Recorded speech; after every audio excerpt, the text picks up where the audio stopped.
afternoon. Good afternoon, Jack. Yeah, I hope you're all fine. We are good. We thank God. All right, so we will start off straight away. I think I had issues connecting, so we have already wasted some time. So we will start off. Today we are talking about glaucoma, and glaucoma itself is a whole discipline in ophthalmology. What that tells you is there is so much into glaucoma that the next few minutes will not be enough for us to talk about everything. But I've tried to put these together, some bits of information together that will be very useful for you as family physicians. Like I always say, for your specialty, you are a jack of all trades and you must be a master of them all. Yeah, so because glaucoma is quite prevalent in this part of the world, and it is also a blinding condition. In fact, it's the second leading cause of blindness in most parts of Africa and the world. It is the leading cause of irreversible blindness. That is what makes it quite an important problem we should be well versed about. So during the last seminar, we talked about cataract. Even though cataract is the leading cause of blindness, unlike glaucoma, cataract blindness can be reversed with surgery. But blindness resulting from glaucoma most of the time cannot be reversed. Okay, so if you don't get anything at all, please take note of this. All right. So my goal is to let you appreciate that glaucoma is a sight-threatening condition, for you to be able to recognize some of the risk factors for glaucoma, and then give you some background to glaucoma. You should be able to assess, have an idea or describe how glaucoma assessment is done and how glaucoma patients are managed. And then finally, and most importantly, to be able to help you become equipped in diagnosing glaucoma and also having the ability to be able to refer appropriately. This is going to be the outline, some brief introduction. You look at the epidemiology classification, and then I have put some few slides that look at some of the common glaucoma syndromes. Okay, very soon I'll be telling you what glaucoma is. Glaucoma is not one disease; it's a group of diseases. So we shall look at some of the very common ones we are likely to encounter, and how they present, the risk factors for them, how you can diagnose, and how they are even managed. For most of the glaucomas, it will be managed by the ophthalmologist, but at least you should have an idea what goes into the management, because these patients will be with you most of the time as family physicians. Sometimes they may be having certain treatments that may be giving them some systemic side effects. They may not have an idea that it could be because of their treatment for glaucoma. So you may be the first point of call. That's why it's important you know this, okay? And then I'll conclude with some basic things I think you should know as family physicians. Please, if at any point you don't understand anything, kindly feel free to alert me, all right, so that I can go over, okay? I hope you can all hear me. I wish I could set it to the interface where I could see your faces, because if I don't see your faces, it's like I'm talking to a screen. It looks a bit odd and awkward. If you don't mind, so that we can yes, communicate. Yeah. Okay. All right. Unfortunately, I think during the first lecture, I couldn't let you introduce yourselves. I cannot be talking to people I don't know. I know that most of you are residents in family medicine. So far, I know Patrick and I know Cynthia. This is Bilagan, right? Billigan All for right. her, yes. All right, Bilagan, nice to meet you. Which year? Second year. Second year. All right. All the best. Yeah. Can I'm Dr. Suare. Dr. Tuarez. Yes. All right. Nice to meet you, doctor. All right. Who else? Is Patrick around? Patrick, Cynthia, they are currently doing ophthalmology, so I do talk to them most of the time for tutorials. Hi, Cynthia. I hope you are fine. All right. All right. Is that all? All right. So glaucoma. All right. Good day, Patrick.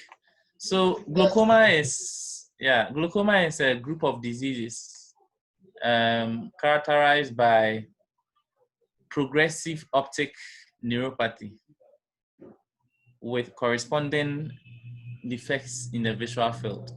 Okay, and increased intraocular pressure has been identified as a major risk factor. And in fact, that is the only, for as you get to know as we go on, it is the only risk factor that can be modified, or that something can be done about it, especially for some type of glaucoma, the primary types. It's only the intraocular pressure that something can be done about. Okay, so like I said at the beginning, glaucoma is not one disease, it's a group of diseases. And there are many different types of glaucoma, but ultimately what they do is to lead to damage, and irreversible damage to the optic nerve, and that damage is very characteristic. And that characteristic damage to the optic nerve produces a corresponding visual field defect. Okay, so that is the definition for glaucoma. So the damage, like I said, to the optic nerve cannot be reversed, and no treatment known currently has been shown to be able to restore vision that is lost as a result of glaucoma. All right. Currently, we have about 70 people globally who have glaucoma. Most of these, when they are recognized early enough, they can be treated so that they will not suffer from blindness in the course of their lifetime. The treatment aims to preserve their vision for as long as possible. I think I've already stated this, that glaucoma is the second leading cause of blindness in the world.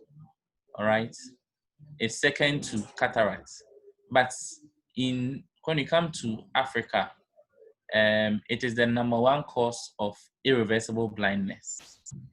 Okay, and I have this chart here. That's the global distribution of blindness. So we have cataracts in the lead. About 47% of people who are blind in the world are blind because of cataracts. Glaucoma forms about 12%. Then we have other conditions like onchocerciasis. Sorry, this particular slide is in French. I like the way it has been pictorially arranged. Corneal opacities, diabetic retinopathy. Then we have the cisse de l'enfant. That's the childhood blindness, I guess. I'm not very good in French. But it's just to let you know that glaucoma globally comes second. But this may not be the situation when you come to most parts of Africa. In Ghana, our recent visual impairment and blindness study we had in 2015, cataract constituted about 54%, and glaucoma constituted almost 20%. Okay, almost 20%. And the burden of glaucoma in Ghana, especially, is so high. In fact, I think Ghana is second to St. Lucia in terms of the burden of glaucoma. The people who have glaucoma, it's quite common, and it's most of the glaucoma. I'll be talking about a particular type called a primary open angle glaucoma.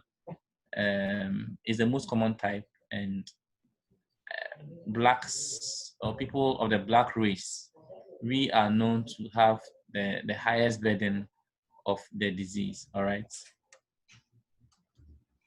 Good. So just some few statistics so that we quickly zoom into what glaucoma really, the classification, and then we look at some specific glaucoma syndromes. Okay.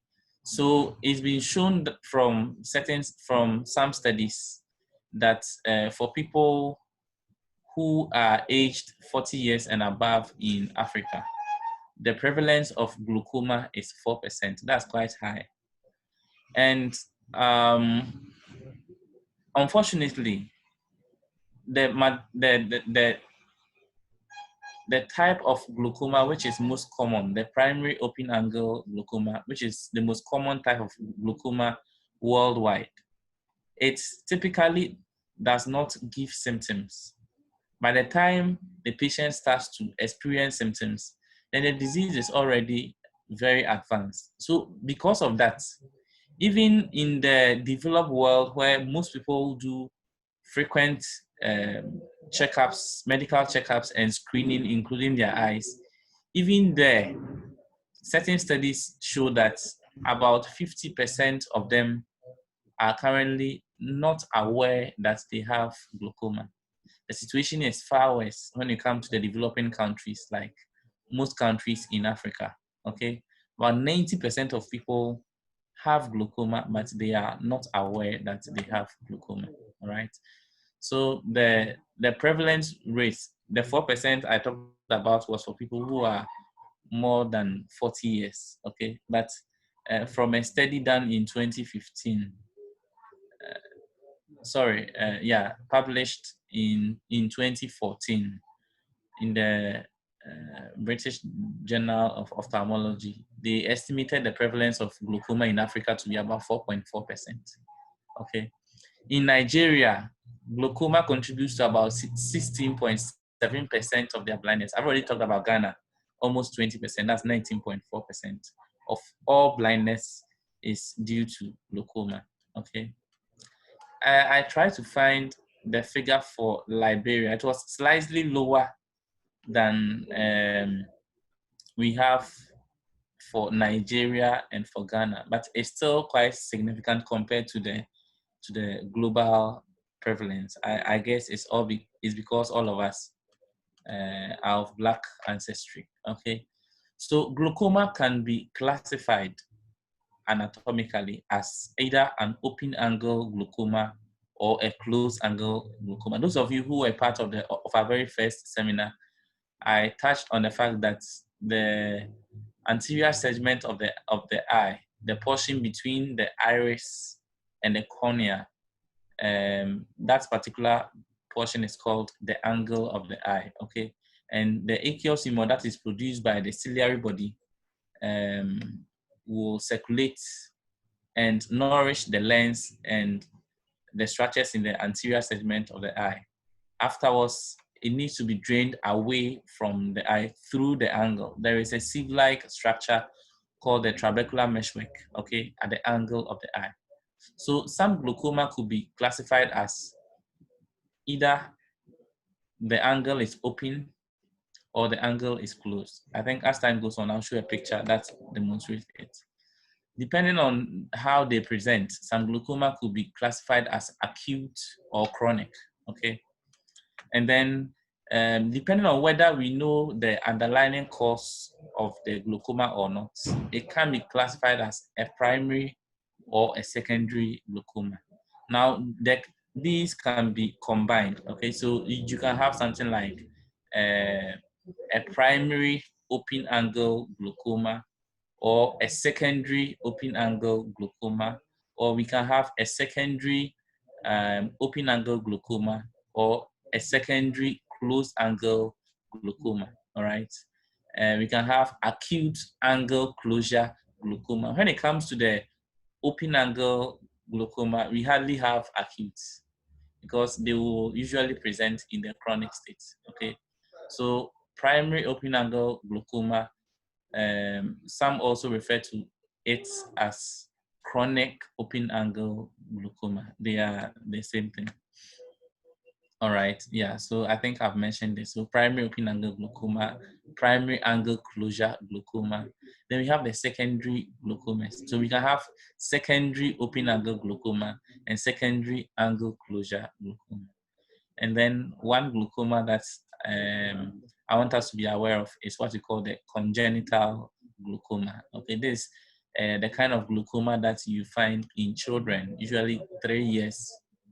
Children who are less than 3 years, that's when we diagnose congenital glaucoma. I'll briefly talk about this because it's quite a very important cause of childhood blindness. Okay, all right. As I said, the most common type of glaucoma is a primary open angle. Primary open angle glaucoma. Sorry. Primary open angle glaucoma, and it's also known as chronic open angle glaucoma or chronic simple glaucoma. All right. So I want us to briefly look at the aqueous humor. As I said, it's produced by the ciliary body. It circulates around and provides nourishment for the lens and other parts of the anterior segments. Now, it needs to circulate through the pupil and then leave the eye through the trabecular meshwork in the angle of the eye. And then from there, it will enter the episcleral veins and get into systemic circulation. All right. So this picture, I'm not sure whether you can see the pointer of my mouse. Can you see the pointer of my mouse? Yes. All right, good. So that's the ciliary body where aqueous humor is produced. That's the crystalline lens. So the aqueous humor nourishes the lens. It nourishes some parts of the iris as well as the internal aspect of the cornea. The cells there. Now the fluid is supposed to drain away from the angle, away from the eye to the angle. My arrow is currently at the angle. Okay. All right. So when it drains through the sieve-like structure here called the trabecular meshwork, it will get into the episcleral venous system and then get into circulation. Now, normally, the eye is supposed to have a particular normal pressure, and the normal intraocular pressure is about 10 to 21. The average intraocular pressure for most people is 15 millimeters of mercury. All right. Now, this pressure is very important because the eye can function as a sensory organ responsible for seeing only when that pressure is kept within that range. When the pressure goes too low, that's less than about 8, we say the eye is hypotonic. In that case, then the eye cannot keep its spherical shape, and you need the eye to be in that spherical shape for the lens and the cornea to perfectly refract light and let them be focused on the retina for us to see well. When the pressure is too high, okay, then it results in damage to parts of the eye, most importantly, the optic nerve. The optic nerve is a nerve that does not regenerate. It is a direct continuation from the central nervous system. Like we know, most nerves from the central nervous system, unlike the peripheral nervous system, don't have the ability to be regenerated once damaged. Okay, that's why glaucoma causes irreversible blindness, because when the pressure inside the eye builds up and there is damage to the optic nerve, okay, the last time I talked about a particular portion of the eye posteriorly, some weakness there we call the lamina cribrosa. That is the portion where the nerve fibers that emanate from the retina leave the eye as the optic nerve. That is a potential area of weakness. If the pressure inside the eyeball is too high, then they will press on those very weak nerve fibers and they can be damaged. And once damaged, they cannot be reversed. Okay. And every one or every optic nerve has a specific number of nerve fibers. It's estimated that an eye will have about almost 1.2 million optic nerve fibers. Now, these optic nerve fibers will gradually be damaged just because of age, okay? But that gradual loss of the optic nerve fibers should not lead to blindness. But if the pressure inside the eye is higher than it should be, then it can cause an accelerated damage to these optic nerve fibers, and that can lead to blindness in the lifetime of the person. I hope that is clear. Okay, so there is a fine balance between the rate of production of the aqueous humor as well as drainage through the angle. Okay, most of the time, the problem is not overproduction of the aqueous, but the problem really has to do with drainage. Okay, impaired drainage of the aqueous through the angle, and that's what will cause the intraocular pressure to rise. Okay, I've said that normally the intraocular pressure is between 10 to 21. Okay, the average is about 15 millimeters of mercury. All right, so I put this one in just to illustrate. So normally, like, let's look at this tank. We have a tank here. The tank has an inlet and an outlet. Okay, as the tank is being filled, there's an outlet that will let some of the water come out. So if the outlet is patent, there is no way the pressure inside the tank is going to build up and cause damage to the tank itself. As you can see in this particular picture, the rate of drainage or the outward flow is decreased compared to what we have here. And for the same rate of production or for the same rate of fluid inflow, it's just a matter of time that the pressure inside the tank is going to build up, okay? And that is exactly what happens inside the eyeball when there is glaucoma. There is decreased drainage of the aqueous that is produced. So the pressure builds up. And as the pressure builds up, there is damage to some of the delicate nerve fibers, okay, in the optic nerve. That will lead to loss in peripheral vision, as I'll be illustrating shortly. So I haven't gotten there, but if you want to treat this, what you can do is to get another outlet, okay, or to try to facilitate the outflow through the tap that is almost blocked, all right, so that the pressure will not build up beyond the expected, all right. So I've talked about the neurons or the nerve fibers in the optic nerve, okay. So this particular graph, I want you to look at it carefully. There is so much to learn from this particular graph.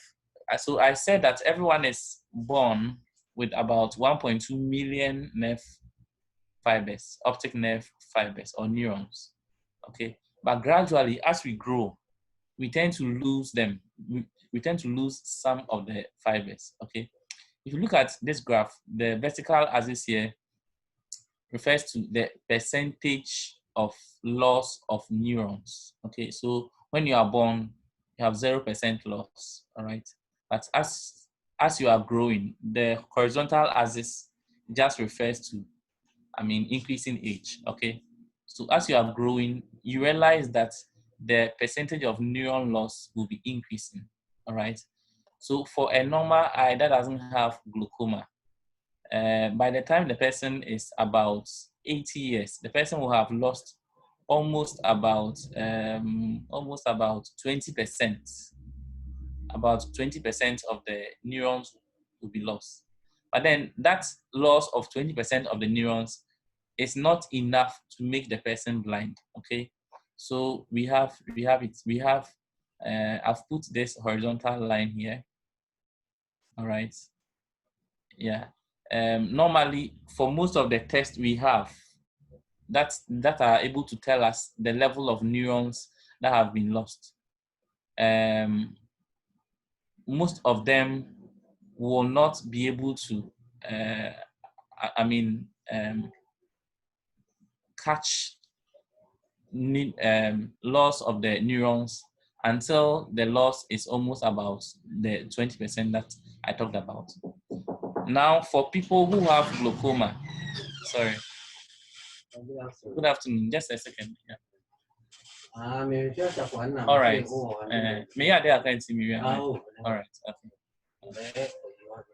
All right. Okay. Bye. Sorry. All right. Okay. Sorry for the interruption. Okay. So that is for a normal eye without glaucoma, the blue line. Now, when someone has glaucoma and the glaucoma is mild, the rate of loss of the neurons with time is going to be faster than compared to the normal. So you can see this line here. The line is a bit angulated. This tells you that when someone has mild glaucoma, that the pressure is not so high and the rate of damage to the optic nerve is not so high, then the person will have to live up to, even the person can live up to about 80 years and the person will still not be completely blind. Please take note of this. Now, this line is the time when they will experience symptoms. They will usually experience symptoms when they have lost almost about 70% of their neurons. Okay, that's when they will experience symptoms. And they will become blind when they have lost almost about 80% of their neurons. Okay, so it means that when someone has glaucoma, which is mild, they will only begin to experience symptoms when they are about the age of 75. Okay, that's mild. Now, let's look at the case where the glaucoma is severe. That is the most typical presentation or finding we have in our part of the world. People as young as 30 years come to you and they have very advanced glaucoma. By the time they are about 40 years, they are totally bilaterally blind, okay? So when someone has glaucoma, look at how fast they lose their neurons, okay, with time. So by the time the person is about 40 years, the person has lost almost about 50% of the neurons, okay? And the person will, around that time, may start developing some symptoms. By the time the person is about 40 years, someone with glaucoma that is not managed or that's not diagnosed and the pressure controlled, most of them can become blind by the time they are 50 years, okay? So as the nerves are being destroyed, they lose peripheral vision, all right? So I put this particular picture there to depict how the peripheral vision loss appears to the patient, all right? So this is the view of someone who doesn't have glaucoma. He has normal optic nerve.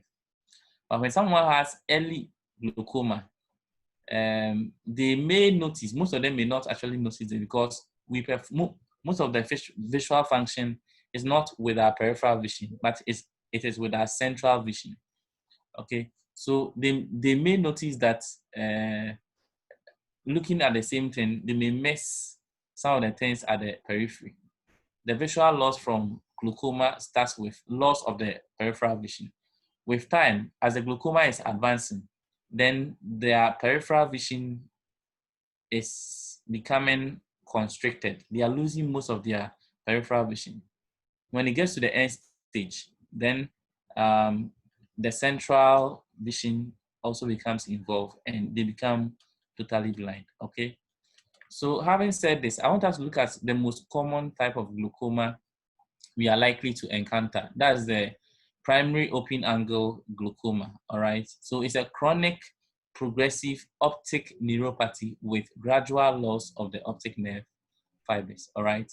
And this one is associated with a corresponding, like the damage to the optic nerve will be associated with a corresponding field loss, which is quite characteristic. Because you are not ophthalmologist, I'll not go into the details of how the field loss really appears, but I'll just show you some few pictures of, a picture of a typical visual field test of someone who has glaucoma, all right?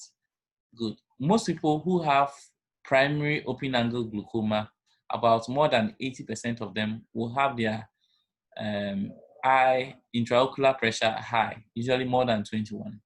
It tells you that some people may have glaucoma and the pressure may be normal. Those groups, we call them, we say they have normal tension glaucoma. So increased intraocular pressure is not the same as glaucoma.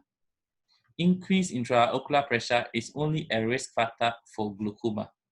Most people who have a high intraocular pressure are likely to have glaucoma, all right? But there are some people with normal intraocular pressure, but that so-called normal intraocular pressure is still high enough to damage that person's optic nerve, all right? So we have a subclass of glaucoma we call the normal tension glaucoma, or some also call it the low tension glaucoma, all right?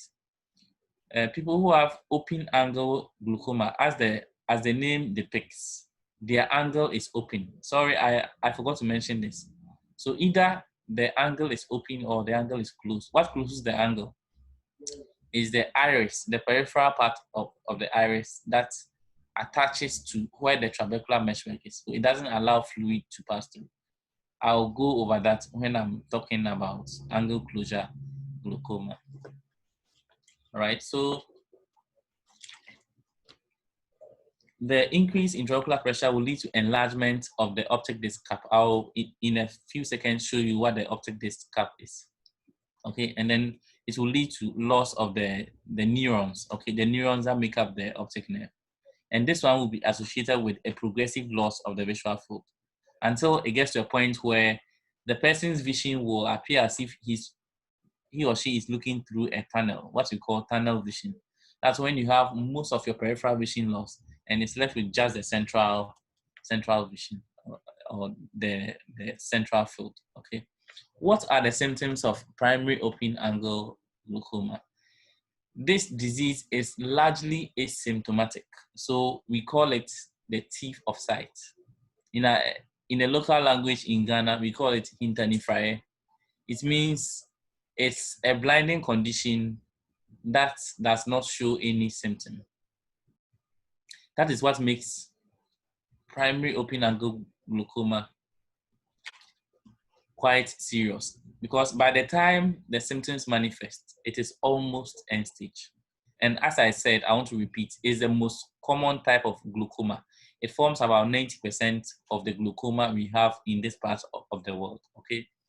The angle closure type of glaucoma is here, but it's not very common. That will form less than 8% of our glaucoma burden. But when you go to other places like Asia, they may have more of the angle closure glaucoma because of some peculiar characteristics that I'll mention when I get to the point on the session on angle closure, all right? But even there, the primary open angle glaucoma is more common. It forms almost about 70% of their glaucoma burden. But when you come to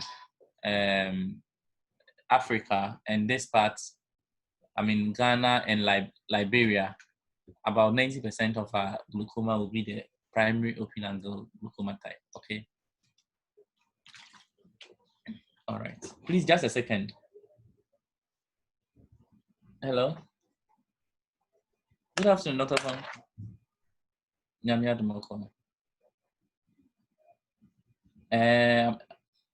But may you meet in BCC? I'll call you as soon as I finish. All right, Mr. Rama, thank you. Sorry. Yeah, so it starts with an early loss of peripheral vision, and then gradually, as the disease progresses, it will involve the central vision, okay? Some people may notice a decrease in their contrast sensitivity or a decrease in their color perception, okay? Because they may not actually tell you some of these symptoms. It's not, in my few years of practice, I'm here to see someone complain about diminished color vision because of glaucoma. But usually, maybe it's the last but one point, the contrast sensitivity. They may complain to you that things appear a bit hazy, as if it's cloudy, Yeah, almost like some of the symptoms of cataract. All right, but it's not a very common presentation. Again, I want to say that primary open Oh, we angle lost glaucoma. you. Oh, Hi. sorry. Hi. At what Yes, the point, network. Cynthia? Yeah, we lost you. Can you remind me when you lost me so that I can recap? At what Yes, stage was I? when we're talking about the symptoms of the glaucoma, like Oh, asymptomatic. yeah. Yeah. Yeah. All right. Yeah. So I said that primary open angle glaucoma patients may not present with symptoms. They are usually picked up or they are usually diagnosed during routine screening. Sometimes when they go to the optometrist for change of their glasses, and then there is an opportunistic screening. That's when it is detected that their optic nerve shows some characteristics of glaucomatous damage. Okay, so most of them don't have symptoms. Okay, they will only develop symptoms when they have lost enough peripheral vision and their central vision is being threatened. All right, and most of the time, glaucoma involves the two eyes, but they may not be symmetrical. So bilateral, but often asymmetric. At the time when they are diagnosed, you may see that one eye has more advanced peripheral visual loss than the other. Okay, and I said that very, very, very rarely, some people may complain of decrease in contrast sensitivity and decrease in color vision. These are people who may be depending on color perception for their work. So if you have an artist, okay, who has developed glaucoma, because they are more into color, they may notice that their perception of color has changed, but it's not a very common presentation. Okay, I hope that is clear. All right, so now most importantly, I want us to look at the risk factors for glaucoma. All right, yeah, the sorry, I've not arranged them the way I have wanted to. But the most important risk factor when it comes to glaucoma is aging. Okay, aging. I said from the graph that I showed that as you grow, you lose your optic neurons. Okay, and the burden of glaucoma has always been found to be very, very high in the aged population. Usually people who are more than 40 years. But even for the more than 40 years group, you find out that the prevalence increases for more for those who are even more than 60 years. So the more you grow, the higher the risk. Okay. And then people who are of African ancestry or people of the black race, our prevalence is very, very, very, very high, okay, compared to people of other races. Okay, as I said, the country that has the highest prevalence is St. Lucia. It's an island in the Caribbean. And if you know your history, these are people who were taken from Africa to settle over there. So they have some of the African genes, okay? They have the highest prevalence of primary open angle glaucoma worldwide. And I think Ghana is second, okay? First in Africa, second globally, all right? And like I said, it's also quite common in Liberia. So the third risk factor is family history. If there is a close family history of glaucoma, the risk of an individual in that family developing primary open angle glaucoma is about 10%, all right? And almost about 25% of people who are diagnosed to have glaucoma will attest to the fact that there is a known family history of glaucoma, or there is a history of blindness of unknown cause. You know, in most parts of Africa, some people consider blindness to be normal with growing up, okay? So they may not have actually been diagnosed, but when there is blindness from an unknown cause, most of them could be due to glaucoma. All right. Some other risk factors include diabetes, not a very strong risk factors from data collected. All right. And then people who have a high eye pressure, okay, the intraocular pressure. If you look at all the risk factors that I've mentioned, none of them is modifiable. The race, the age, and the family history, okay? The next risk factor, which is most important, the one that can be modified, is the intraocular pressure. Okay, the higher the intraocular pressure, the higher the risk of developing primary open-angle glaucoma. As I said, a high intraocular pressure is not the same as glaucoma, but it's only a risk for developing glaucoma. Okay, so when someone has an eye pressure higher than the normal, which is 10 to 21, and then the person doesn't show any sign of damage to the optic nerve or any visual field defect, then we say the person has ocular hypertension. Okay, ocular hypertension. All right, so intraocular pressure, a high intraocular pressure is a very important risk factor for glaucoma. All right, and people who are short-sighted, myopics, have been shown to have a higher risk of primary open-angle glaucoma. Hypertension, like diabetes, is not a very strong risk factor. All right, people who use steroids for any reason, all right, whether topical steroids for the eye or systemic steroids, are also at risk of developing glaucoma, primary open-angle glaucoma, as well as a type of glaucoma that I'll mention called the secondary glaucoma. And then trauma too can also increase the risk of developing primary open-angle glaucoma. This part is very important. I want you to pay attention to it. This is a picture of the optic nerve, okay? We have a very nice and a very normal optic nerve here. That's the margin of that's the outer margin of the optic nerve, okay? And that's the central part of the optic nerve. There appears to be a shallow depression at the center of the optic nerve. When you do fundoscopy, you see a very shallow depression at the center. We call it the optic cap, okay? The optic cap.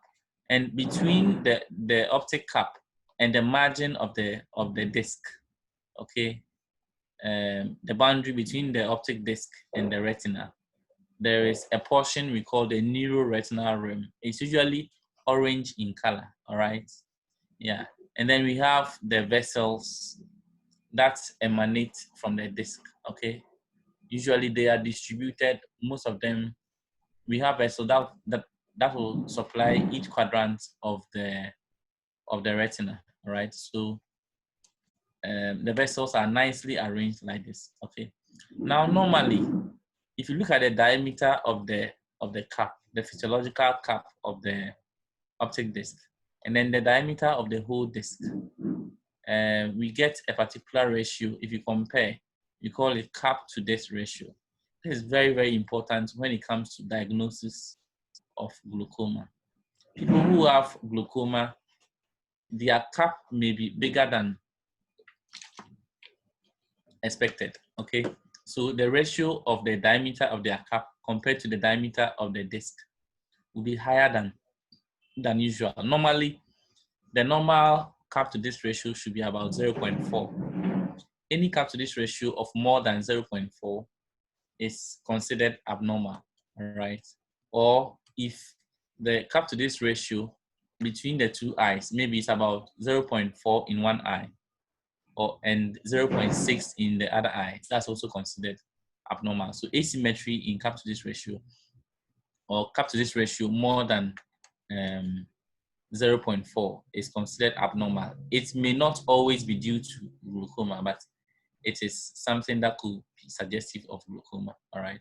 So let's look at a disc that is suffering from glaucoma. If you compare this particular optic disc, okay, to the previous one, the ratio of the cap to the disc in the normal one compared to the ratio of the cap to the disc here appears to be quite big, okay? So this one, if you compare this diameter to this diameter from here, it will be almost about 0.5 or 0.6. Okay, it's a sign of glaucoma.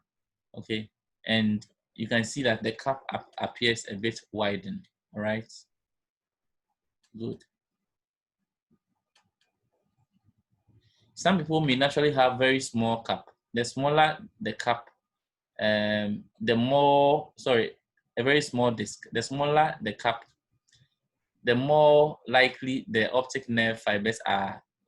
The more the optic nerve fibers are likely to be damaged from glaucoma. All right, you may have someone with a very large disc, and it will appear as if they have a very big cap to disc ratio. But if the disc is big, it means that there is enough room for the nerve fibers to leave the lamina cribrosa of the sclera. Okay, so even a high eye pressure will not damage those optic nerves as it would in an eye with a small disc. Okay. All right, so these are the features I want you to look at. So apart from the large cap to disc ratio, sometimes the vessels may bend sharply. Okay, and this one you only see it after you have examined a lot of normal fundi or a lot of normal optic disc. Okay, so you may have a vessel as it leaves the optic disc, it bends sharply. We call that bayoneting of the vessels. Okay, and then the optic disc, usually in glaucoma, unless it's very, very advanced, the optic disc will appear orange. The neuroretinal rim will appear to have, should have a very nice orange color. But as the glaucoma is advancing and you have more neurons being lost, then it will tend to appear to take on a more pale color. If it is very, very pale, there could be other causes of that neuropathy apart from the glaucoma. Okay, sometimes something pressing on the optic nerve can give you a very pale optic disc without the associated large capping. All right, good. And then around the optic disc, there is something we call peripapillary atrophy. Between the retina and the disc, you may see that some of the fibers have been lost and that place appears darker than the rest of the retina.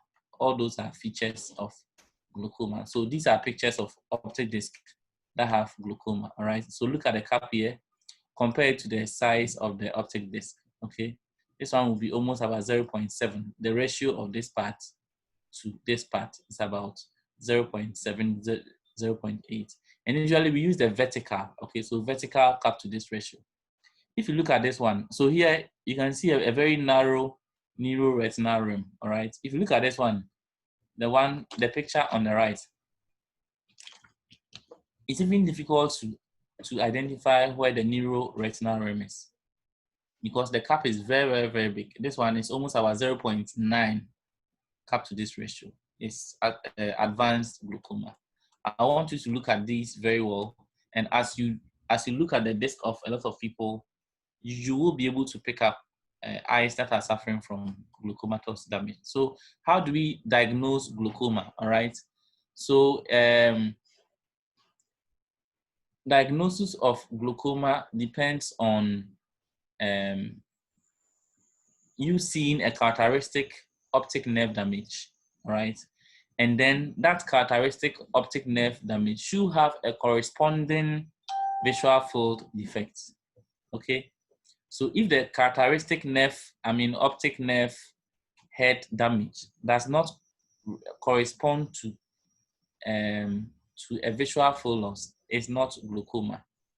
In that case, like assuming someone has on examination, the disc appears like someone who has glaucoma, but you request for a visual field test and there is no field loss, you cannot diagnose a person as having glaucoma. You see that the person is a glaucoma suspect, all right?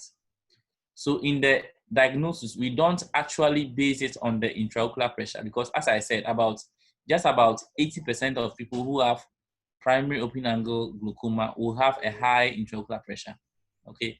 So when you have optic nerve damage and then there is a corresponding visual field loss. That's when you diagnose glaucoma. The intraocular pressure may be normal or may be high. All right. I hope this point is clear. If the pressure is normal and there is no damage to the optic nerve and there is no field loss, that there is no visual field loss, then we say the patient has ocular hypertension. I hope that's clear. No. Should I go over? How to the visual field loss? Can you come again? How do we check for visual field loss? loss? Yeah. Very good. Yeah, it's something that I'll touch on briefly. Okay, thank you. Yeah, I'll touch on briefly in the subsequent slides. All right. So how do we assess them? Like any other condition. So the history. In the history, for someone you suspect to have glaucoma, they may not usually have symptoms like I've said already. And most importantly, look at the age of the patient. Most of the primary open angle glaucoma are found in people who are 40 years and above. It's quite rare in people who are less than 40, all right? And then from the history, there may be a family history of glaucoma or blindness of unknown origin, all right? And then if they have been using certain drugs like steroids that can predispose to glaucoma, it's also something that should alert you. All right. If there's a history of trauma to the eye, whether recently or very remotely in the past, it could be a risk factor for the development of glaucoma. Okay. Yeah. So then your examination, you want to measure the intraocular pressure. Okay. If the pressure is high, it's a risk factor for developing glaucoma, or the person could have glaucoma.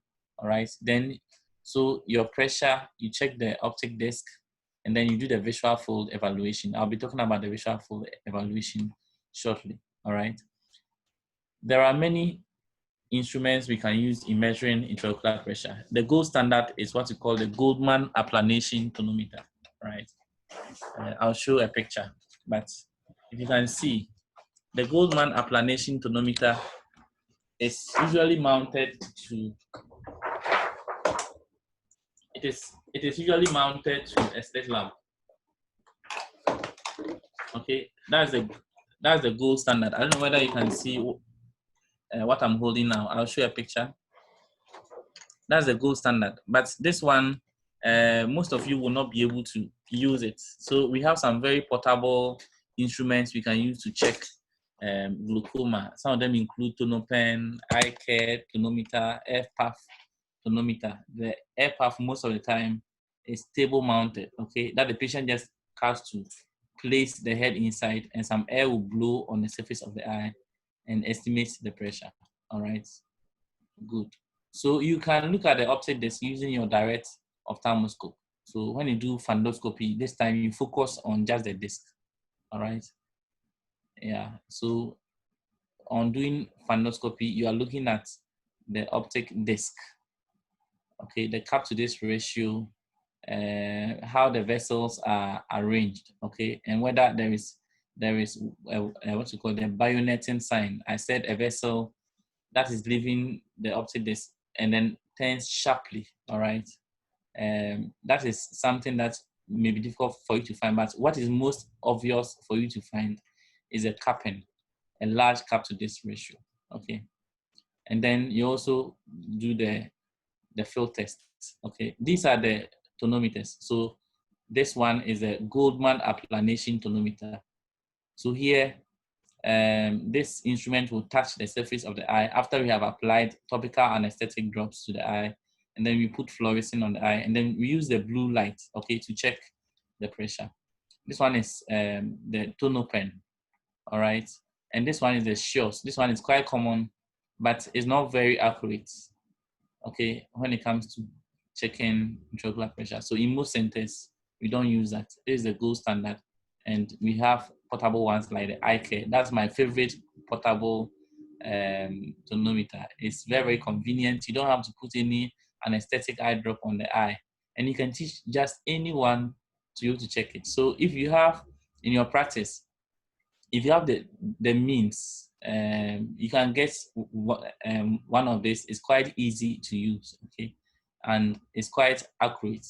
The results are quite comparable to the gold standard. That's the Goldman tonometer, and this one is the EPAF, all right, stable mounted EPAF tonometer. So Cynthia asked about how you assess the visual field, okay? So they are difficult to detect clinically.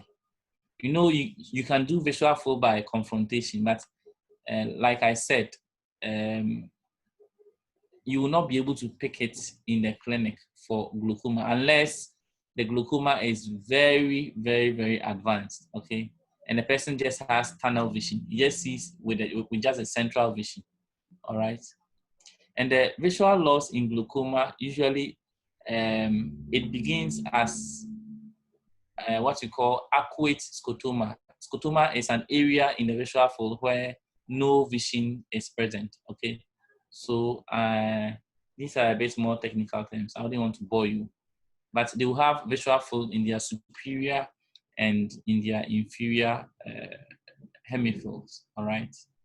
So they will lose field of vision superiorly and then inferiorly. Then this one will progress until the central vision is lost, like the picture that I showed you. So when someone has glaucoma, their visual acuity, we just measured the central vision, will always remain good until very, very, very late in the condition. So this is a print visual field test. Or to be able to interpret this. But when you see a visual field test like this, all these black areas are areas where the patient is not seen, all right? So he has, this patient in the left eye cannot see anything in the superior hemifield, okay? So and this one is a central fixation. When the field loss involves fixation, we call it an altitudinal defect, okay? And inferior, we have an aqueous scotoma, okay? All these black parts are fields that the patient does not see. There are some imaging studies we call OCT and GDS that we can also do to assess how much of the optic nerve fibers have been damaged from glaucoma. And this is just for your information. You wouldn't have to bother yourself with the interpretations and the rest. Just know that we have OCT, we have GDX, okay? And then we also have the visual field test, okay? We have hand-free visual field test that we can use to assess how much peripheral vision the patient has. Okay. The main aim of treating primary open-angle glaucoma is to stabilize the visual field loss. Like I said, even in people who don't have glaucoma, they lose some of their neurons, but the loss is very gradual. It's so gradual that the patient will not become blind in their lifetime. But the field loss is very, very rapid in people who have especially severe glaucoma. All right. So the main aim of treatment is to stabilize their field loss and then to reduce the risk of further progression of their field loss. All right. And you want to maintain their central visual field for as long as practically possible, because the field loss that is lost can never be recovered. How do we manage people with glaucoma? Sorry, I shouldn't have put that first point there. Because as I said, when someone has a high eye pressure, it's not the same as glaucoma, all right? When the eye pressure is high and there is no damage to the optic nerve, we call it ocular hypertension, okay? It's not all people who have ocular hypertension who need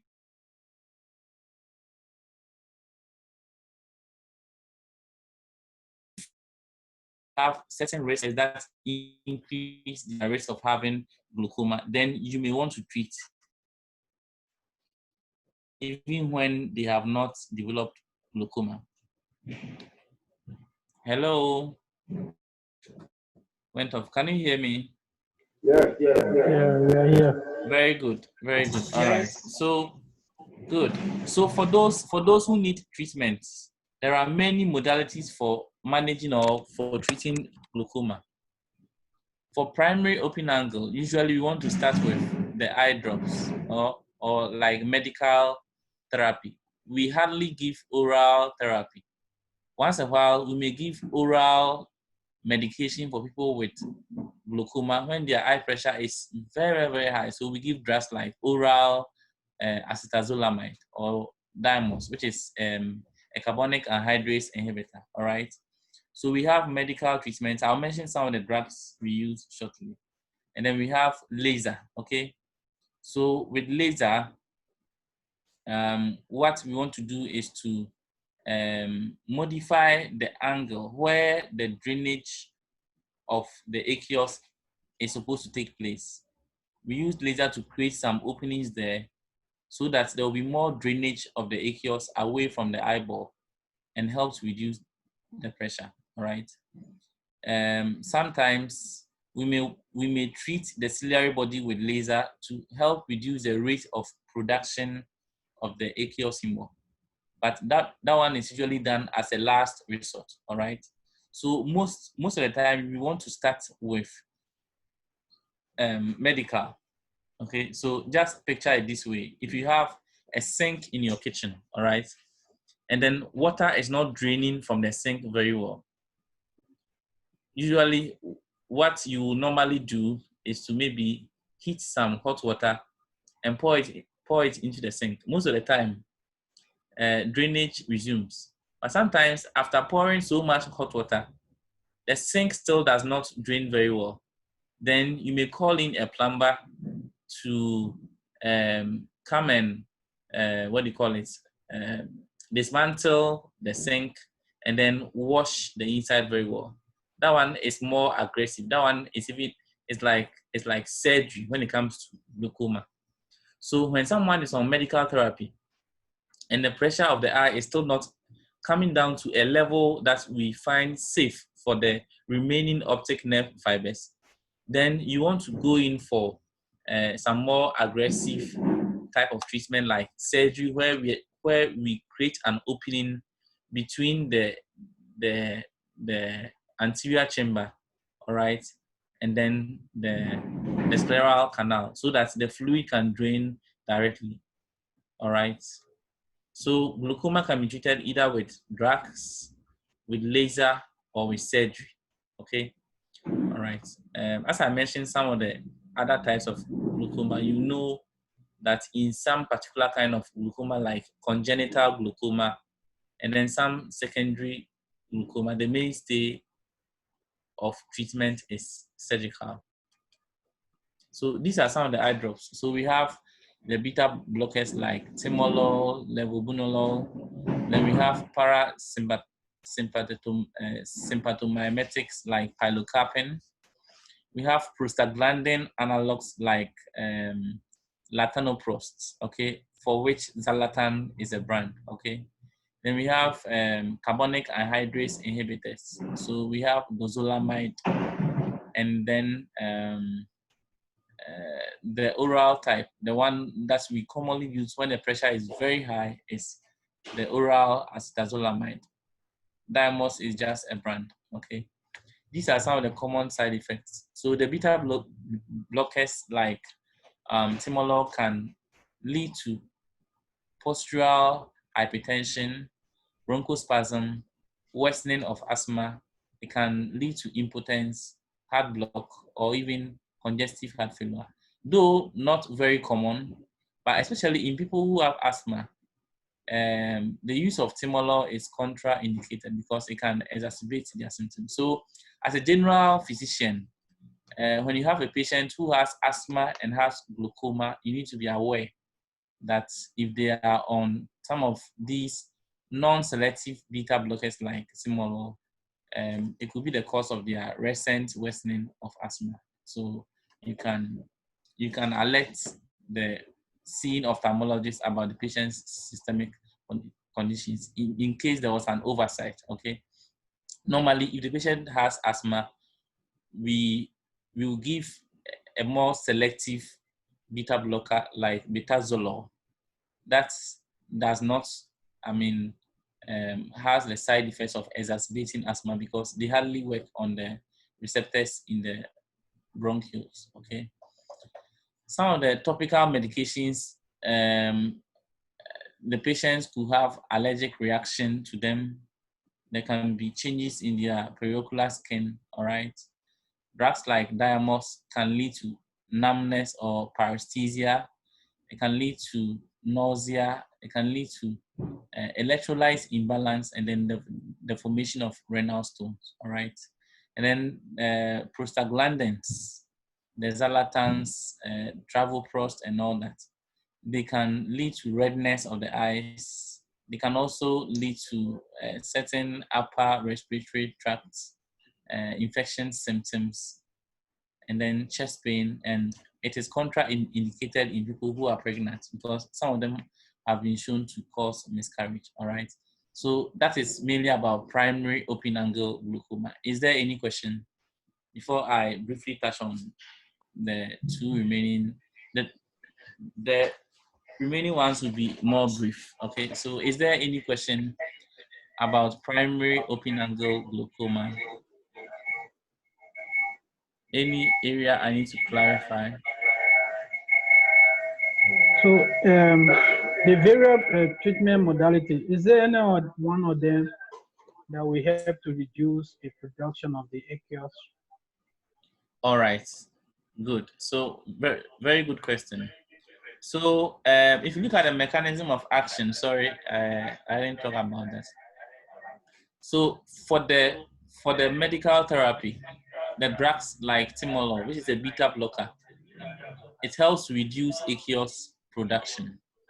Carbonic anhydrase inhibitors like brozolamide and Diamox or acetazolamide, they help to reduce aqueous production. Okay. Parasympathomimetic drugs like pilocarpine and then prostaglandins, they help to increase the outflow. Okay. They help to increase the rate of aqueous outflow away from the eye. All right. And then we also have another class I didn't include here. We have the alpha blockers like brimonidine. They also help. Their way of action is to help reduce the rate of secretion of the aqueous. And then sometimes when you use laser, okay, because we have some kind of laser, like I mentioned shortly, that we use to treat the ciliary body. It also helps to reduce the rate of production. But the other laser modalities also help to increase the rate of drainage of fluid from the anterior chamber angle. Is that okay? And then surgery, trabeculectomy also aims to increase the rate of drainage. Okay, you want to bypass the trabecular meshwork, which is blocked. Okay, so that fluid can have another access into the circulation, so that the fluid doesn't build up inside the eye. Is that clear? Yes, sir. All right, thank you. Please, is there any other question on primary open angle glaucoma? Sorry, meeting me out. Yeah. All right. If there is no question, I'll quickly move on to the angle closure. Okay. This one, as I said, is not very common, and it's more common in the Asian population because they have usually their eyeballs are of smaller size, and that's predispose their angle to closure. All right. This type of glaucoma is not common, but it's very, very, very sight threatening. This one is symptomatic. Sorry. This one usually will come with some very glaring symptoms, unlike the primary open angle glaucoma. I mentioned this when we were talking about red eyes. Okay. So this one will come with an acute rise in the intraocular pressure. So it will result in severe ocular pain associated with headache, nausea, and vomiting. Sometimes this disease can even be misdiagnosed as an acute abdomen. It has been documented. People's abdomen have been opened up for acute abdomen when the cause of the abdominal pain or discomfort was actually an acute angle closure glaucoma. All right. Yeah, so it is a very sight-threatening emergency, okay? And the vision loss is usually associated with severe pain.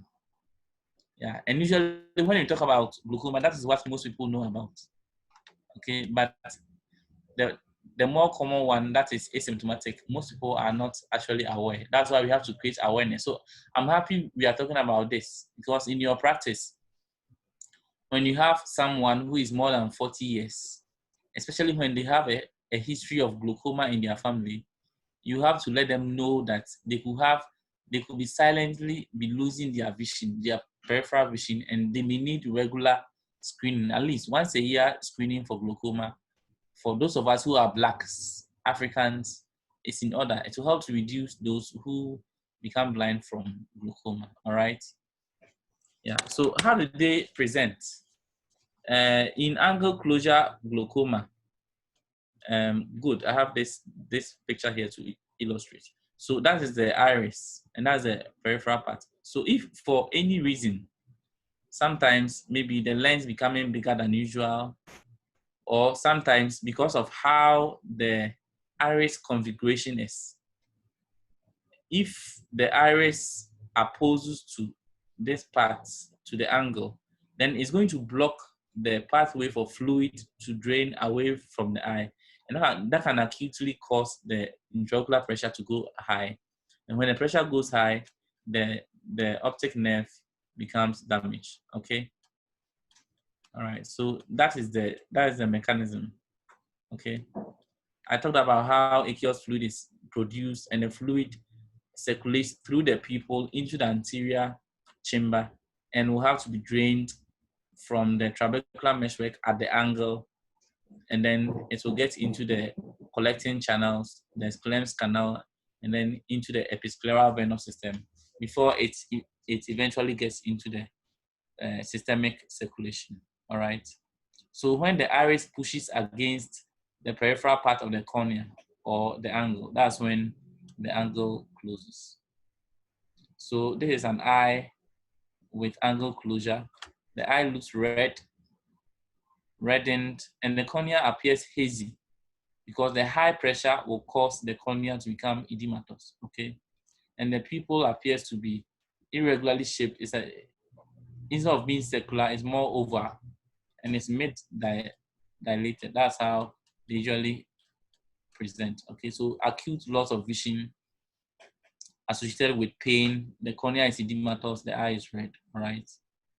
Good, I've talked about this: headache, nausea, vomiting, blurred vision, cornea is hazy, all right? And from the history, there may be a history of similar attacks, and the attacks usually come during the night, because during the night, the pupils dilate at night or with darkness, and as the iris is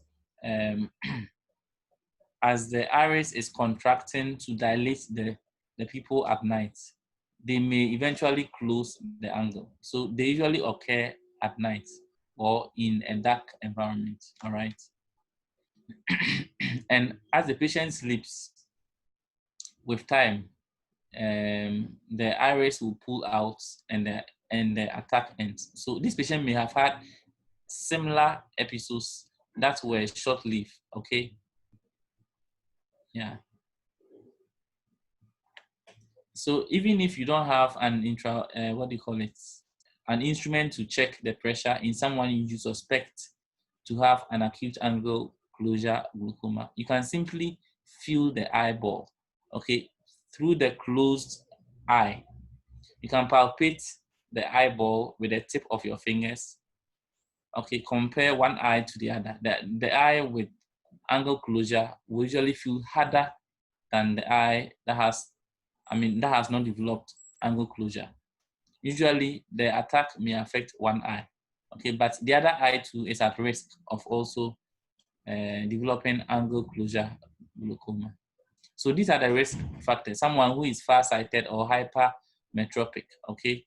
Women are at a higher risk of developing angle closure than men.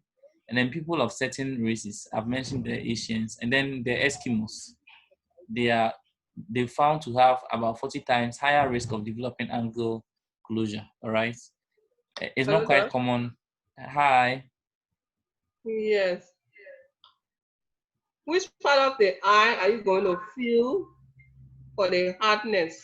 All right, so you are feeling the eyeball, but you cannot touch the eyeball directly. It will be very uncomfortable. So the patient, you feel the eyeball through the closed eye. Okay. Through the upper lid. Okay. Yeah. Yeah. So that is what I call digital tonometry. You are using your digits Yes. to estimate the pressure. Okay. So you compare how hard the eye feels to the other eye. All right. So you are going to feel just the nasal part of it, or just anywhere?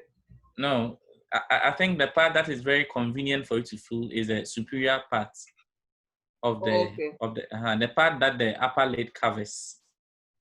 Okay, so you feel it with your two. So use your two hands. So the tips, use the tips of fingers from the two hands. So as one of your hands stabilizes the globe through the closed upper eyelid, the other hand, fingers from the other hand will palpate. Okay, then you do the same for the other eye. You should only do this when you don't have any means of checking the intraocular pressure with instruments like the eye care tonometer, which I said is very convenient and very easy to use. All right. Yeah. The risk also increases with age. Okay, so people who are 55 to 65 years are more at risk of angle closure if they have some of these predisposing factors. Okay.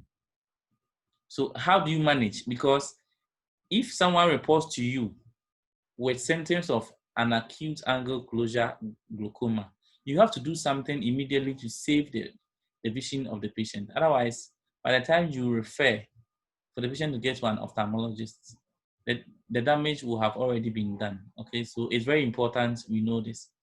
Usually, ophthalmologists will manage the primary open angle glaucoma. Okay, after you have maybe referred. Okay, but this one is an emergency, so you must do something to reduce the pressure as quickly as possible. Okay, and these are some treatment modalities I want you to take note. So we can use acetazolamide, which I've already said is a carbonic anhydrase inhibitor. The intravenous type is preferred, but it's usually not as commonly available as the oral type. So you can give oral Diamox or oral acetazolamide, 500 milligrams, okay, start. And then if you have mannitol or glycerin, you can also give that intravenously. It is an osmotic agent that also helps to rapidly reduce the intraocular pressure. The mannitol is given at the same dosage as you give for for an increased intracranial pressure, about 1 to 2 grams per kilogram body weight. All right, and then sorry, and then topical eye drops like pilocarpine. Pilocarpine, because it's a parasympathomimetic drug, will help to constrict the pupil. And as the pupil is constricting, the peripheral iris is pulled away from the trabecular meshwork. So that will also help to abort the attack and also reduce the pressure. As I said, the patient will have severe headache. The patient may be vomiting. Okay, so analgesics and antiemetics may be required. All right. And after you have done this, let the patient lie supine for about 1 hour Okay, and then we expect that the effect of gravity can help to. It doesn't really work most of the time, but sometimes it does. So when they lie down, you reassure them, quieten them. Sometimes they get the relief and the pressure goes down. Okay, and then as soon as possible or as soon as practicable, you have to refer this patient to an ophthalmologist because the other eye is also at risk of such acute angle closure attack. So when the eye is less reddened and the pressure is down a bit, the ophthalmologist will usually create an opening in the iris. Okay, we call it iridotomy. Okay, so this is the iris. So they can create an opening here, either with laser or by surgery. Okay, so that even when the angle is blocked, okay, some of the fluid, like when the angle becomes blocked, the lens also blocks the pupil, okay, and that is going to worsen the angle blockade. So we create another opening in the iris. Okay, so that's, yeah, so there's the iris. So we create an iridotomy or iridectomy, either with laser or surgery, okay, to help to reduce future attacks. So basically that's how acute angle glaucoma is managed. All right, I want to quickly talk about, yeah, I think I've talked about this. Secondary glaucoma. So this is a group of glaucoma disease that there is a known cause. For example, someone may have some systemic conditions, all right, or maybe taking certain drugs, like some of these steroids, which can cause an increase in intraocular pressure and hence lead to the development of glaucoma, all right? It's very, very important we know some of the drugs and the effect they can have on the intraocular pressure. Okay, so these are some of the common causes I want you to be aware of. Okay, so I've talked about steroids, whether topical or systemic. Sometimes in people who have asthma, some of their inhalers contain steroids. Okay, so steroids, whether used as inhalers, as eye drops, or as systemic use, can increase intraocular pressure and can lead to the development of glaucoma. All right. Certain conditions of the eye or of the body that results in abnormal cells inside the anterior chamber of the eye. Okay, so when someone has a tumor, an intraocular tumor, or when someone has had trauma to the eye, and then the person has hyphema, which is bleeding inside the anterior chamber, the red blood cells can block the sieve-like meshwork we call the trabecular meshwork, where drainage of aqueous occurs, okay, and result in a buildup of the intraocular pressure and lead to secondary glaucoma. All right, if there is any inflammation inside the eye, okay, the sieve-like trabecular meshwork can become blocked. Okay, people have what we call pigment dispersion syndrome. You know, the iris appears dark. It's because it is pigmented with melanin. Some people, for some unknown reasons, shed their pigments, and those pigments can block the drainage channels in the angles, and that can also lead to a secondary glaucoma. All right, people who have inflammation inside the eye can develop membranes that can cover the surface of the trabecular meshwork. All right, trauma, apart from it causing hyphema that can block the trabecular meshwork, there can be direct traumatic injury to the meshwork itself that can also impair the flow of aqueous.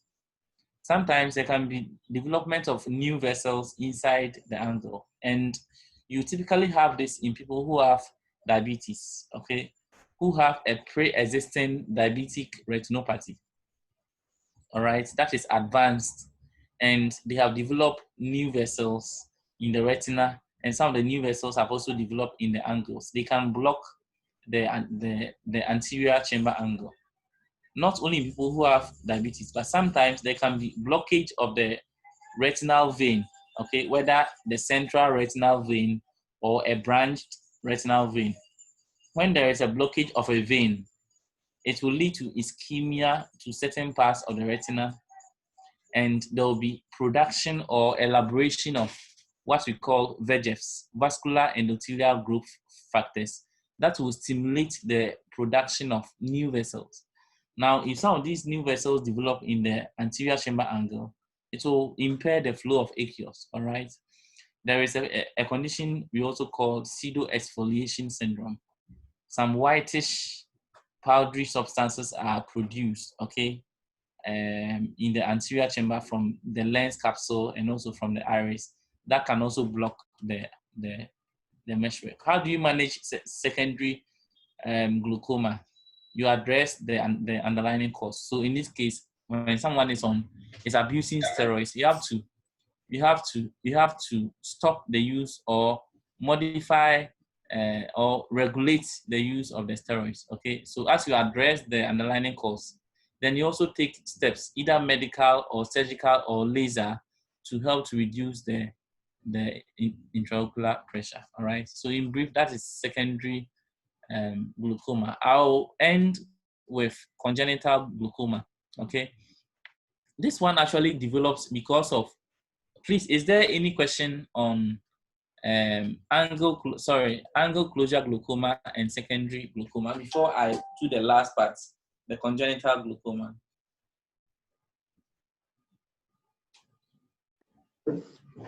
Does any of you have any question? Any clarification you will need? It's clear. We can continue. All right. So congenital glaucoma, as the name suggests, it's usually found or is diagnosed among children. All right. However, bear in mind that these children are going to grow.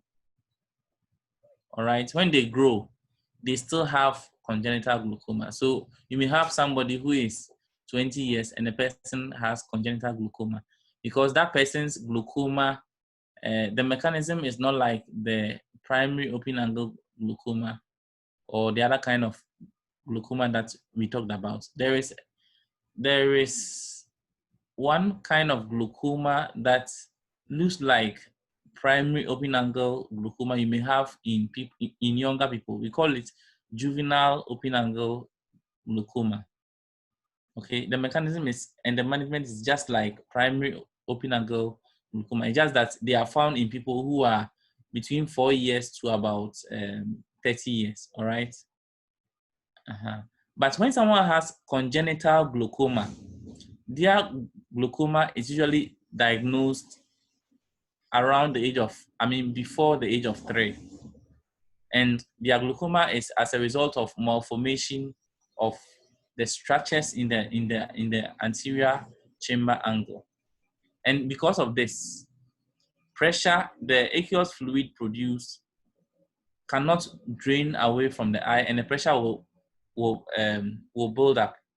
One thing which is peculiar with congenital glaucoma is that, unlike adults, a child who is less than 3 years doesn't have a sclera which is fixed. Okay, so as the pressure increases, the eyeball also enlarges. In an adult, when the pressure is increasing, the eyeball doesn't enlarge. Okay, and there is damage. But in a child, the eyeball becomes very big and the cornea is stretched, and it can lead to certain opacities inside the cornea. All right. Congenital glaucoma is a very important cause of childhood blindness, and the earlier it is picked, the better, so that intervention can be put in early enough to prevent structural irreversible damage to the optic disc, and then it also allows the child to be the child's visual development to be optimized. All right. This is very, very important. I want you to take note, because if you miss congenital glaucoma in a child, the child is going to be blind for life. All right. It's usually bilateral. And as I said, there may be associated ocular or systemic defects. All right. And it needs early diagnosis to avoid irreversible blindness. So what are the symptoms? These are 3 symptoms someone with congenital glaucoma will present with. Of course, it's a mother who will tell you that the child's eye has been tearing. That's epiphora, all right? And then the child cannot tolerate light. When they put on light, the child always closes the eyes. The child cannot walk in the sun. And then the child will be blinking frequently than usual. That's what we call blepharospasm. So these triad of symptoms are very characteristic of congenital glaucoma. So epiphora or lacrimation or tearing, okay? Then there is photophobia and there is blepharospasm, okay? What are the signs that you pick? The cornea will appear hazy. I'll show a picture briefly. The cornea may appear opaque, okay, because of breakage in certain layers of the cornea, because of the stretching of the cornea as the intraocular pressure goes up. And the cornea diameter is usually bigger than it should be, all right? If you have the privilege of being able to see the optic disc, it will appear capped and pale, all right? So look at the eyes of this child. The eyeballs appear big, and look at the cornea. It appears bigger than usual, all right? So when you have a mother who comes to your general consulting room, I mean to your practice with a child, assuming there is no eye clinic around, and the child is tearing, the child is blinking too frequently, especially when exposed to light. Okay, photophobia, blepharospasm, tearing. Please, it could be congenital glaucoma. It needs prompt referral to an ophthalmologist, all right? So the treatment, the mainstay of treatment for congenital glaucoma is surgery. You have to open up the malformed angle, okay, to allow drainage. Otherwise, the child can be blind, all right? But whilst waiting for surgery, we give the usual topical eye drops for glaucoma, like timolol, all right? And then you can also give oral Diamox if the pressure is very, very high, right? Okay. So I want to, I'm getting to the end of the presentation, but this is just an algorithm that will help us in identifying and give you an idea how glaucoma is managed, okay? So when glaucoma is managed, at least for your level, you should be able to, when glaucoma is diagnosed, you should be able to tell whether it's the congenital glaucoma or angle closure that will present acutely with severe headache, nausea, red eyes, the eye is hazy, the cornea is hazy, the pupil is mid-dilated and fixed. It doesn't really react to light very well, all right? And ultimately, the intraocular pressure is high. Or the largely asymptomatic people who come to you with open angle glaucoma, all right? So for the congenital, it's surgery. Sometimes we give topical medications whilst we are preparing for surgery, or after surgery, we may give the drugs whilst we are waiting for the surgery to actually start to work in reducing the pressure, all right? Angle closure, you give your pilocarpine, your timolol, and then your IV mannitol or glycerin or oral acetazolamide. I'm just summarizing what I've said already. And then eventually you have to refer to the ophthalmologist to do laser iridotomy or surgical iridectomy, okay? Create an opening in the iris so that there will be enough fluid, exchange of fluid between the posterior chamber and the anterior chamber. If it's a primary open angle glaucoma, the first line drug that we use is prostaglandin analogs like latanoprost, all right? Yeah. If the person has contraindications, for example, timolol, when someone has asthma, timolol is contraindicated, or if the patient experiences certain side effects, then you want to go on to second line, or if the first line is not able to control the pressure, then we add on some other drugs like the beta blockers. Timolol is an example, alpha agonist, and then sometimes you have to do laser if it's not responding to medical therapy. All right. If it's still not responding to any of these, we have to do surgery. All right, to be able to control the intraocular pressure. All right. So in conclusion, take home, or what is expected of you after this talk, after this long, boring talk on glaucoma. You should be able to identify patients with signs and symptoms suggestive of acute angle closure glaucoma and be able to institute that acute management I talked about and refer to an ophthalmologist. The slides will be available, so you can always refer to it. You can help if you have done enough fundoscopy and you know how the normal optic disc is. With time, you can help in screening patients who may rarely come with some of the symptoms and signs suggestive of open angle glaucoma, all right? And then with this knowledge, you should be able to explain and reassure patients who have glaucoma. It's a chronic condition. It's a disease that needs to be treated lifelong, okay? Yeah, because the pressure needs to be kept low within a particular limit lifelong. When it goes up and down, there's more damage to the optic nerve, all right?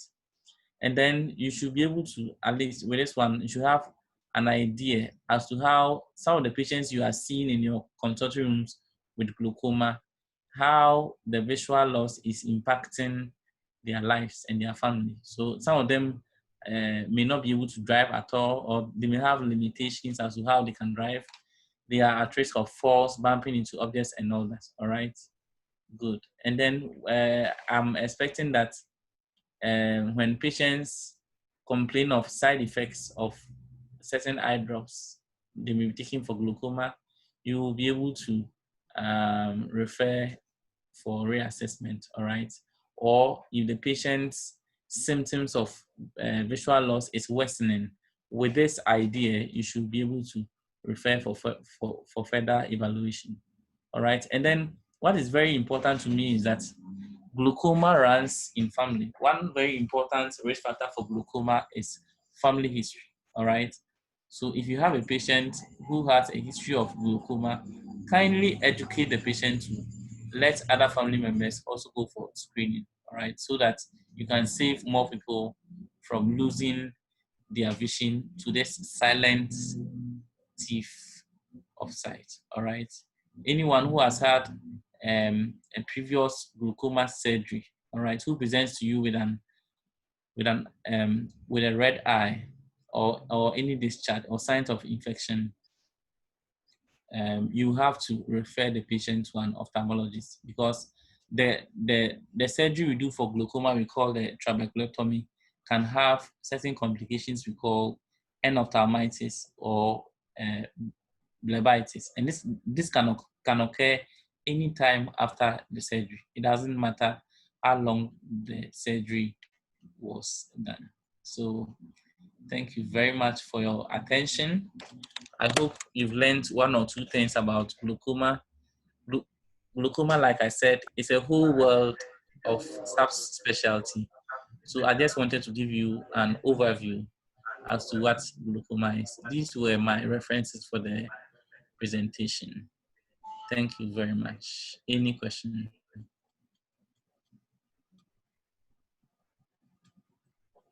Yeah, thank you, Dr. Chen. Like in the clinic, I know we have, especially among the elderly, a question like in our clinic, yeah, we don't have a surgeon. Yeah. Now I know basically most of the cases, we are seeing them associated with hypertension. Yeah. In one instance, when they patient a lady, it was presented with a blood pressure of 208. Yeah. Yeah. We have to possibly advise now, and then we initiated the management for hand. Now, what likely, apart from the eye drop, what further precautions could be taken? Knowing full well that the patient may not likely be getting positive intervention soon. Yeah. Is there another extra precaution? Sorry, if I got you right, are you asking about the relation between hypertension and increased intraocular pressure? No. Basically, I mean the eye routine. Intraocular pressure. All right. Yes, any extra precaution or other measures the patient could take. All right. All right. That could, ameliorate the patient condition. All right. So, unfortunately, apart from the risk factors I mentioned, there is nothing that is known to increase their intraocular pressure. It's not like this one is different from blood pressure, where maybe when a patient takes too much salt, the pressure goes up and all that. In fact, most people who have glaucoma and hence may have a high intraocular pressure, may have even a normal blood pressure. Okay, some people may have a normal a high blood pressure and may have a normal intraocular pressure. So there is no direct correlation between the two. And the only precaution you want to tell people who have a family history of glaucoma is for them to screen regularly. Okay, at least every year. When they don't have any problem, they should have their optic disc assessed and they should have their intraocular pressure checked. Okay, especially if there is a family history and the patient is black and the patient is growing. Okay, annual frequent screening, especially for primary open angle glaucoma, is the way forward. If they want to wait for symptoms, it may be too late. Okay. Okay. Thank you. Yeah.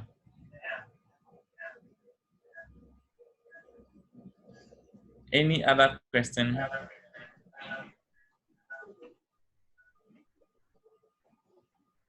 All right, so I'll put the slides up so that you can always have access to it. But if you have any question on glaucoma that's maybe has not come to mind yet, kindly let me know. All right, you can always, Patrick and Cynthia have my contacts. You can always contact me. Feel free to discuss anything that has to do with the eye with me. Okay. Yeah. All right. Hi. I missed the Monday talk for the area of. Yeah, so. Hello. I don't know. Cynthia. Yes. You got me? Yeah, I can hear you. I said I missed the Monday talk. Yeah. Because of the barrier. Okay. Yes. So can you please find a date and you? I'm still not getting you very well. You said unless the morning talk. The Monday. Monday. All right. Monday. All right. Yeah. All right. Okay. Yeah. So can you please help me with the data you have to give? Sorry, the voice is not very clear. The line is breaking. Okay, I will text you. All right. Send me a message. Yeah. Okay. Thank you. All right. Thank you very much for your attention. Thank you so much. Thank you. Enjoy the rest of your day. Bye. Bye. Bye, everyone. Bye.